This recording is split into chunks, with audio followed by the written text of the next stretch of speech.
Welcome to the Trick Shift Garage. In this video, I'm going to show you guys real quick how to change the coolant temperature sensor on our 2015 Chevrolet Silverado here. This will work for the 5.3 liter as well as the 6.2 liter V8 trucks. I believe it's the same also for the 4.3 liter V6 engine. So let's go ahead and get started. Make sure you hit that subscribe button.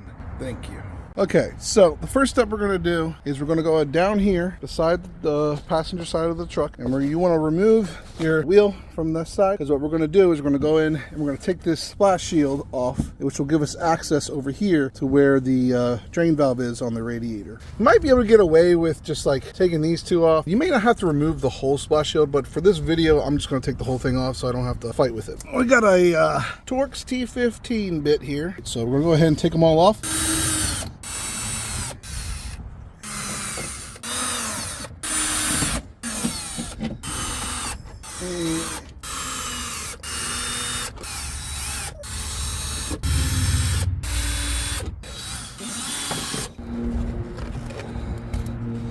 Alright, put that aside. Now make sure your engine's fully cooled before you open this up. You want to be careful, steam, pressure, stuff like that. Mine's cooled off, so it should be fine. Alright, I'll take that and just put it aside there. Follow me this way. You'll see right there is the drain valve for the radiator. For my drain, I have this handy dandy food container. It's actually considered a food container, but I like how it has the measurements of how much fluid I end up draining out. All right, so next up, all I gotta do is reach in there, turn the valve, and then it should drain out. I just use a little screwdriver here, and it needs a little motivation. I don't know if this is really the best method, but just a little tap there, jarred it loose enough. All right, we've got our drain pan lined up underneath. Turning it now. You can see how it's getting pretty loose now. Okay, there we go. All right, it's draining down here, and it's splashing a bit, but that's okay. Okay, we'll let this drain and then come back when it's done. As you can see here, I got a K&N intake system. If you don't have K&N, you'll have the big bulky air box. It's kind of blocking the way for the thermostat. So basically what you have to do, there's a line here, a line here for your PCV.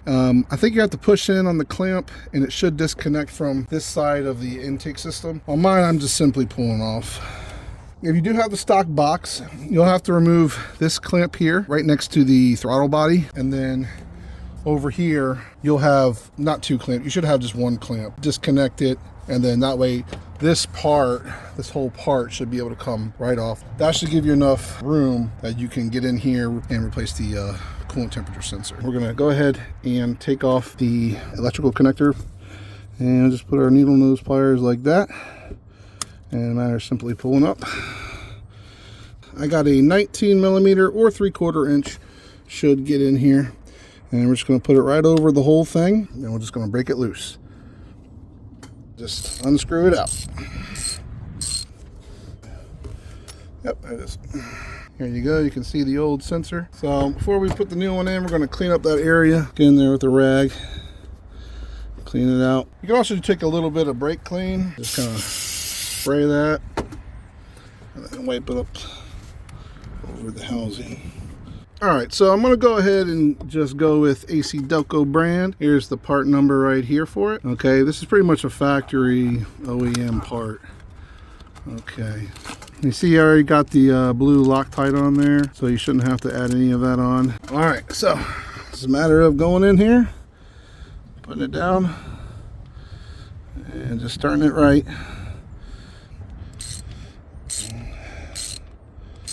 Yeah. And we're going to torque this down to 15 foot-pounds of torque. All right, last but not least, just got to get our electrical plug back on. Should only go in one way when you put the connector back on. Yep, it stopped in there. All right, that's it. I think we're good, right? Yeah, let's take a look here. It's still dripping, but for all intents and purposes, it's done. So we're going to go ahead and tighten back the drain valve. Yep, all right. Drain valve is securely back on. So now we can begin the refilling procedure. Here we have the final tally, and we're just about a little over 4 quarts, maybe like a little under 4.5 quarts. That's why I like using this, because it kind of gives me a rough estimate. So I got a gallon, I bought 2 gallons of Dexcool pre-diluted coolant, so I should have enough to fill it back up. Put our funnel on.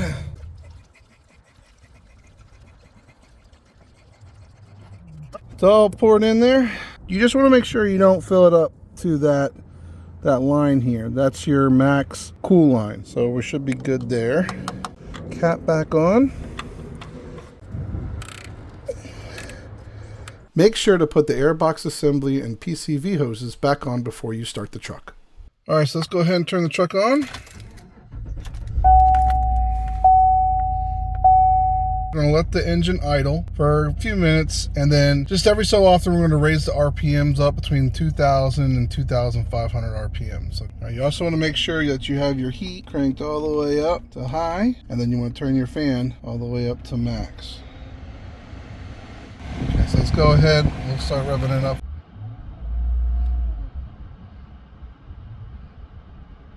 So if the heat is blowing nice and hot, that's a good indication that all the air is purged out of the system.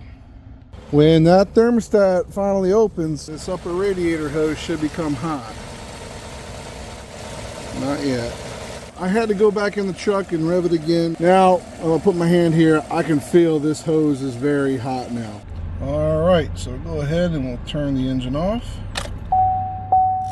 At this point, we just let it cool off. Okay, and then we'll check the coolant level in the surge tank and see if we need to top that off any. It went down a little bit, so I definitely have to top it off some more.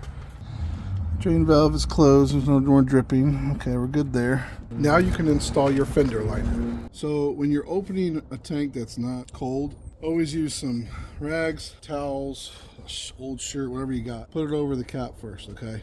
Because you want to open it very slowly. Crack it loose. As you turn it, you'll start hearing some hissing noises. Very faint hissing that did that time. So that wasn't too bad.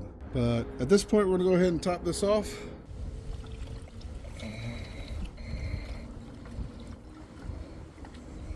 Our cap back on. Okay.